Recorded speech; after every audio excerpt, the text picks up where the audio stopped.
Right, the Bobber Vlog has now been going just over 2 years, and I first started the channel with my Thruxton R. It was actually trading my Thruxton R in for the Bobber. I really love my Thruxton and I love the power of it, but I couldn't ride it for more than 20 minutes without my legs aching. So I decided the Bobber was the way to go. I was a little bit hesitant, well very hesitant to be honest, because it was going to be less power and I really wasn't sure about it. But as it happens, it was a really good decision because I absolutely love this bike. It's been the best bike I've ever had. It's been such good fun and gave me the opportunity for the Bobber Vlog as well. I did certainly notice the power decrease as soon as I jumped on it. And I often thought, wouldn't it be good to actually have the Thruxton motor in this? But this bike, it's come a long way in the last 2 years. I haven't had the money or time to really invest in it. But now I'm only at work part-time and I've got a bit more money behind me. So I am going to be investing more money and I'm going to be able to invest more time into the bike and the Bobber Vlog.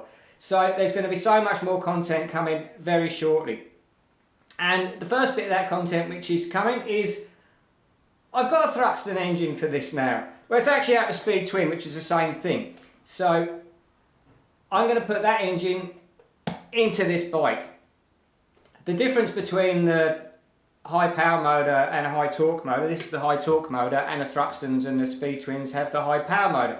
It's the compression ratio and the mapping of the ECU. The Bobbers 10:1 compression and the Speed Twin is 11:1 compression. And this is actually power you can feel. I certainly noticed it when I got off the Thruxton onto this. So that's what we're going to be doing. We're going to be putting the motor I've got hold of into this bike. I was actually looking around for a whole nother bike off of salvage yards and stuff so I could actually have all bits and pieces to maybe build another bike as a race bike or something. But they go for really big money and it's going to be a couple of months before I get all the other performance parts that I've ordered for this bike, which will be coming along shortly. Well, in a couple of months. But in the meantime, we're going to put the Speed Twin motor into this. Because the compression ratio is different, the engine mapping is going to need to be changed. The ignition tables and the fueling tables are going to need to be changed to suit the higher compression. But I'll show you how to do that through Tune ECU as well. That will be a separate video. I don't think I can actually get the engine map for a Speed Twin and put it straight into my ECU because I'm pretty sure the ETV, the electronic throttle valve tables, are different and I really don't want to risk actually damaging my ECU by trying to load on a map which isn't compatible with it. So what I'm going to do is I'm going to turn my map, which is on my ECU, into a Speed Twin map and I'll show you how to do that in the other video. So it's going to be a couple more months until I get the other bits and pieces I've ordered for this. I will tell you what they are. It's actually a TTS supercharger. So that's what's coming in a couple of weeks, which is going to go on this Bobber motor. It's going to have the stage 1 pulley, which is the bigger pulley, and you can get around 130 horsepower. Considering this is only sort of 75, 80 at the moment, that's a nice big increase. So then, once I get them parts, they're going to go on this Bobber engine. The Speed Twin engine is going to come out of this, the Bobber engine is going to go in, and I will be doing some work on the Speed Twin engine. And that is putting some forged low compression pistons in it. Then that is going back into this bike. I'm going to put a smaller pulley on the supercharger and that's going to give it a lot more power. But this is going to be quite a long process, so there's going to be lots of content with this. And I'm going to try and get to a drag strip for each stage of it so you can see what the performance increases are. And there'll probably be some dyno videos as well. But in true Bobber Vlog fashion, I'm going to try and do a lot of this stuff the old school way. So it might not even see a dyno. I might do this all on the street and the strip. And I know there's going to be people out there going, oh, you need to go on a dyno. But do you really? All the high powered drag cars you see, they only do the basic tune on a dyno and they do all their final setting up on the drag strip. Because you can't replicate the conditions you're under when you're actually properly riding, when you've got the airflow, different temperatures, different conditions which are going through the wheels and stuff like that on a dyno. You can only do that in real life, real riding. Seat of the bum, dyno tuning.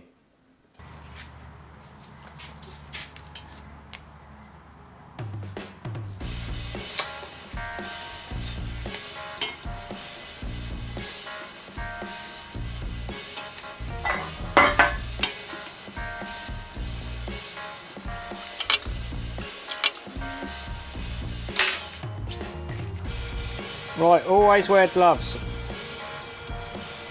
And always make sure you got a guard on your grinder. This one doesn't have one, but that's my problem. You do things properly, don't do what I do.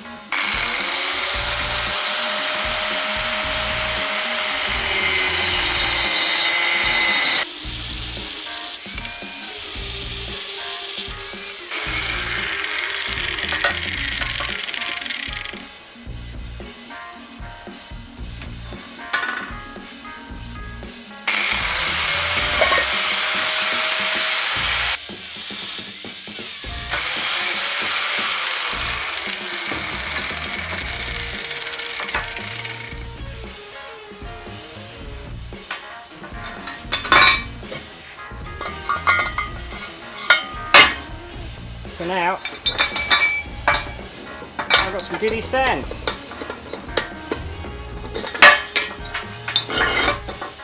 Cut that off of there.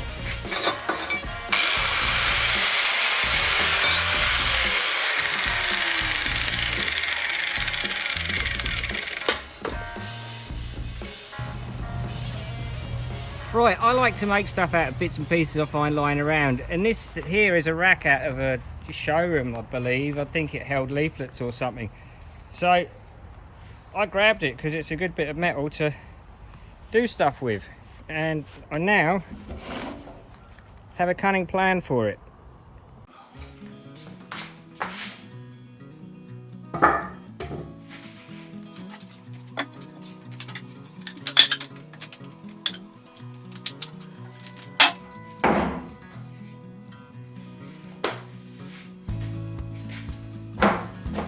Right, so I cut a couple of bits of wood I had lying around, and I've basically taken everything off of this old girl. I just want the platform really, but I've left these on here anyway because they're not going to be in the way for what I'm doing, and this might come in handy for something else at a later date, so I haven't chopped these off.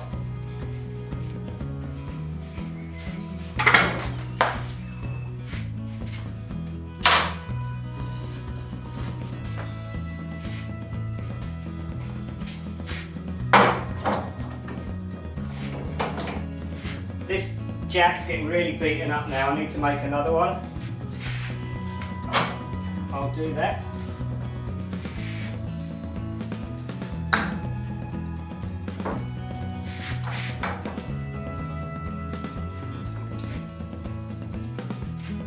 Right.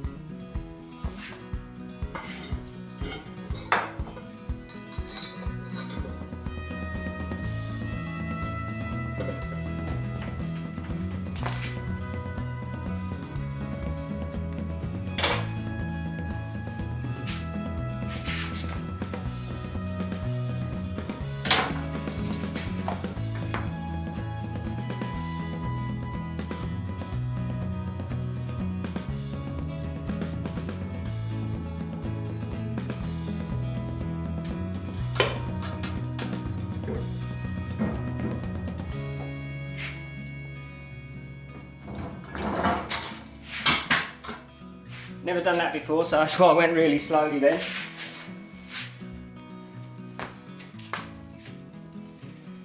Now,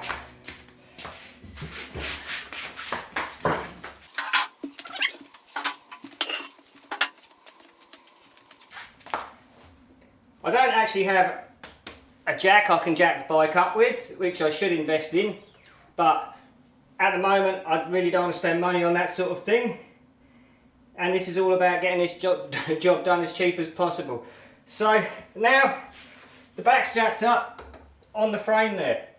The trouble is I can't remove the engine, which is what I want to do, with it on jacked up on the swing arm, because this swing arm bolt, which holds the swing arm on, actually goes through the engine. So in order to get the engine out, you've got to pull this bolt out which holds the swing arm on, and if it's jacked up on the swing arm, that's not going to work.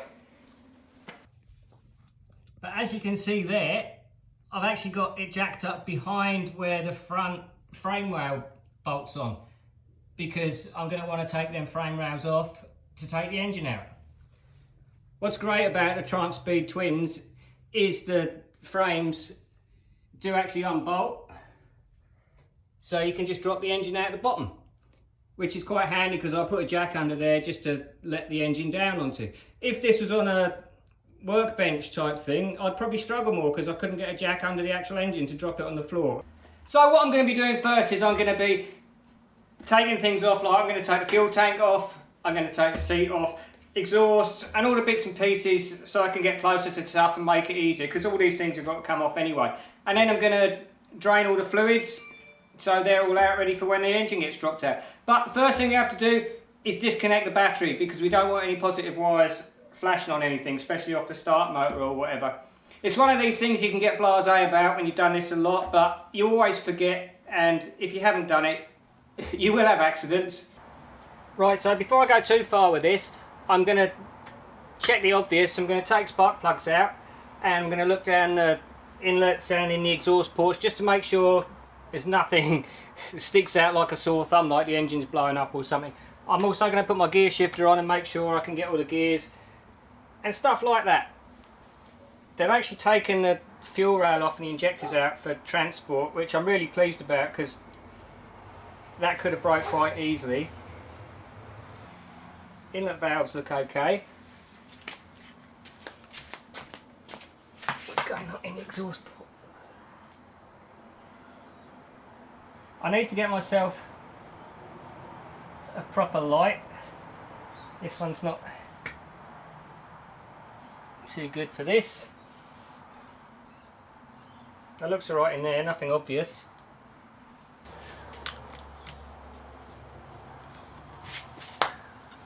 That wasn't very tight. It's got the world's longest thread on it.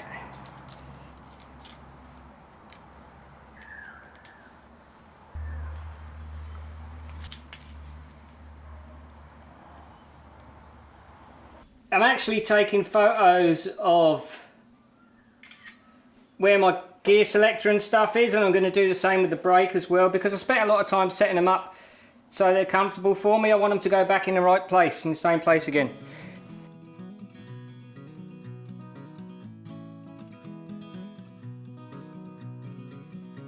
I actually took the battery right out rather than just disconnecting it, because I think I've got to get it out anyway, and I'll just leave that on the concrete floor there like that. Right, this is the fuel line that goes on the fuel rail.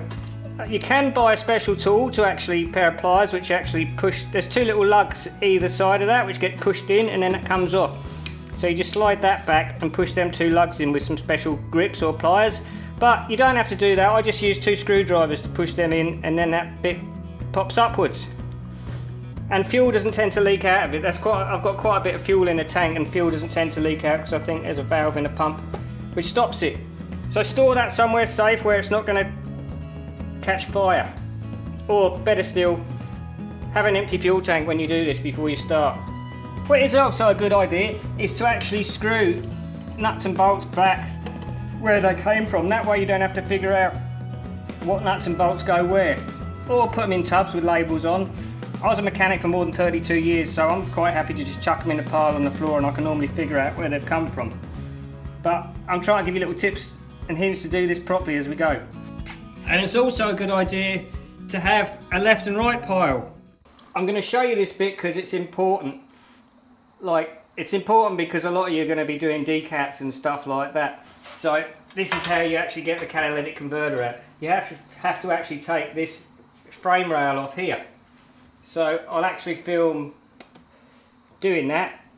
I'm somebody who also likes to take bits and pieces off. There's a lot of ways of doing things where you don't have to disturb stuff and you can leave stuff on because people find it quicker, but I find it a pain in the arse because it's fiddly. And I prefer taking stuff out of the way so you can actually do it properly and you don't bugger things up. Also, it's easier on the body if you're not stretching into awkward positions. It's pretty simple really. You just need to unbolt these two bolts here, these two bolts down here. I believe, if I remember rightly, there'll be The kickstand's attached to it, so you're going to have to undo the plug off the switch, a couple of little cable clips and stuff, the horn, and it's actually got the radiator mount on it as well. Right, these bolts here, I believe on some bikes you need to actually take the fuel tank off to get to them. I've got the fuel tank off anyway because I'm taking the engine out. But I believe the Thruxton and maybe the later bobbers with a bigger tank, I'm not sure on that, but I'm pretty sure you have to move the tank to get to them on some bikes. But not this one.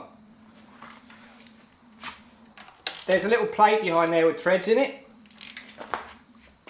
This isn't actually threaded into the frame, so that drops down and you can lose that if you're not careful.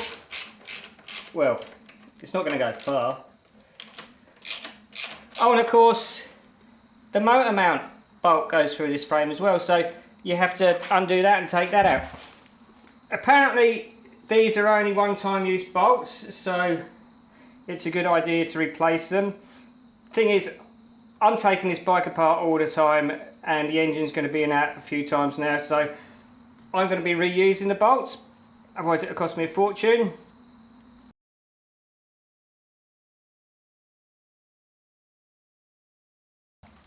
That's the switch there.